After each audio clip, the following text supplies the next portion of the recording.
Greetings once more. I hope you're doing well, Pharaoh. Well, Sudanic Kababish, I'm in the afterlife, and I, much like almost everyone else here, am dead. So I guess I'm doing about as well as can be expected. Have you read Machiavelli's The Prince by any chance? Again, I'm forced to remind you Seto Kagu, flightless and tragically endangered bird of New Caledonia.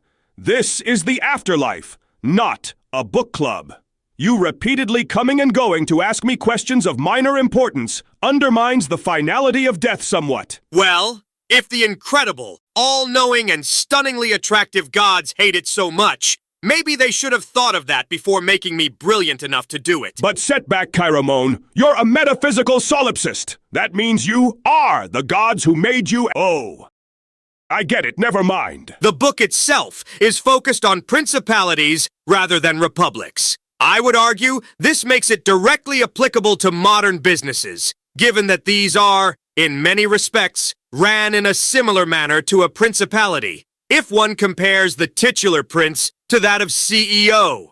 After all, are we both not bequeathed nigh absolute power over our dominion, tempered only moderately by the external powers greater than we? If this is your way of telling me you're still using child slaves in your cobalt mines, I just want to remind you that Yugi isn't here, so I feel comfortable pointing out that we use child slaves constantly in my time as well. The children yearn for the mines, Pharaoh. Yeah, I agree.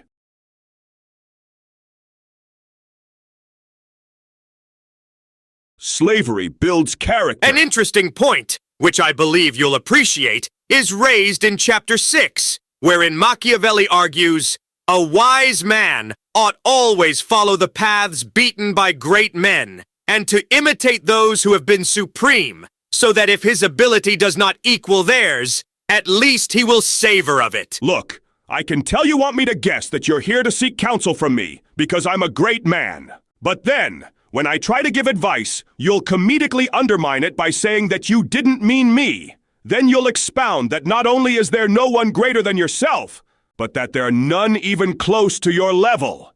And you think it's tragic that there's no one you can follow in the footsteps of.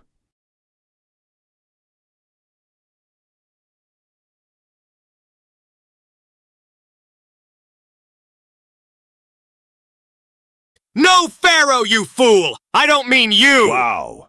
You really got For me. you see, it is a tragedy that I, and I alone, am the only man who has blazed a trail so bright. Where other men are sparklers waved through the night, I am the burning of the sun. And yet, I don't see a falcon head atop your shoulders. And why should a luminary so great as I seek to dim my brilliance by following the paths of those beneath me? You could never understand, Pharaoh. I have the soul of a god. This is a burden I and I alone carry. But, like the fires of the sun, my glorious presence illuminates a path for all orphans who wish to force billionaire weapons manufacturing CEOs to adopt them, by crushing them in games of chess.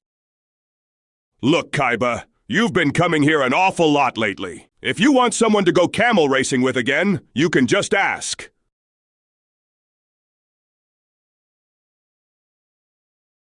I would enjoy that.